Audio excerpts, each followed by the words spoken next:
45 సంవత్సరాలకే ముసలైపోయాడండి. దానయ్య వయసు 45 సంవత్సరాలు. కటిక బీదవాడు, గొర్రెలు కాపరి.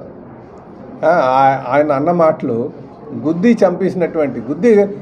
మేము ఒకటే అంటాం, యాక్సిడెంట్లు జరగడం సహజమే కాదంటలే, యాక్సిడెంట్లు కావాలని ఎవరు చేయరు. కానీ యాక్సిడెంట్ చేసిన తర్వాత నైతిక బాధ్యత, చనిపోయినటువంటి కుటుంబానికి అండగా ఉండడం, లేదు హాస్పిటల్ తీసుకెళ్ళడం, లేదు బాధ్యత తీసుకోవడం. అలాగా చేయకుండా ఒక బాధ్యతమైనటువంటి మంత్రిగా, అప్పుడు మాజీ మంత్రిగా ఉన్నాడు అప్పుడు ఆ రోజుల్లో, అంటే లాస్ట్ గవర్నమెంట్లో ఒక మాజీ మంత్రి, చదువుకున్నటువంటి డాక్టర్, అలాంటి వ్యక్తి చట్టాలని కాలరాయడం మహా దుర్మార్గం. ఇది అందరూ గమనించాలి. ఇప్పుడు గుద్ది ఆయన ఇన్పర్సనేషన్ చేయడం, ఇన్పర్సనేషన్ అంటే ఏంటి? ఒక వ్యక్తి బదులు ఇంకో వ్యక్తిని పెట్టి డబ్బులు ఆశ చూపించడం నేరమా కాదా అని అడుగుతున్నా. అందుకే జగన్మోహన్ రెడ్డి గారు గమనించాల్సింది ఏంటంటే, నేరస్తుల్ని ప్రజలందరూ గమనించాల్సింది ఏంటంటే, ఈయన మనస్తత్వానికి నేరస్తుల్ని ప్రోత్సహించడం ఆయన నైజం. ప్రజలందరూ కూడా గమనించండి, జగన్మోహన్ రెడ్డి గారి నైజం. ఎవరైతే నేరస్తులు ఉన్నారో వాళ్ళని వెనకాల వేసుకొని రావడం, అదొక ఫ్యాషన్గా ఆయనకి మారిపోయింది.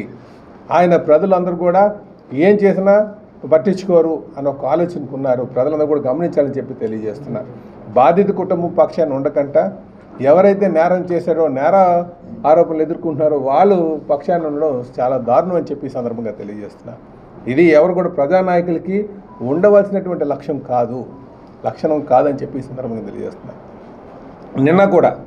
నిన్న ఆయన పరామర్శించడానికి వచ్చారు అనుకుందాం. ఏమంటే 5 గంటలకు టైం ఇచ్చినప్పుడు 5 గంటల కోసం వెళ్ళాలి కదా. 5 గంటలు దాటిన తర్వాత వెళ్ళడం ఏంటండి?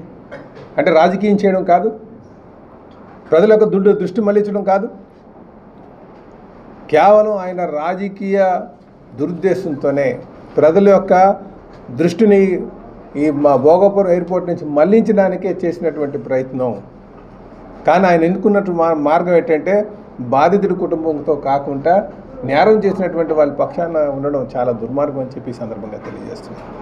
ఇంకోటి చెప్తా, గుద్ది నేరం కింద మోపింది కూడా, చట్టాలు తయారు చేసింది కూడా ఆల్ గవర్నమెంటే. ఒకసారి లీగల్కి వెళ్ళి ఒకసారి కనుక్కోవాలి. కనుక ఇది ఇలాంటి పనులు మానుకోవాలని చెప్పేసి జగన్మోహన్ రెడ్డి గారికి తెలియజేస్తూ, ప్రజలందరూ కూడా గమనించాలి.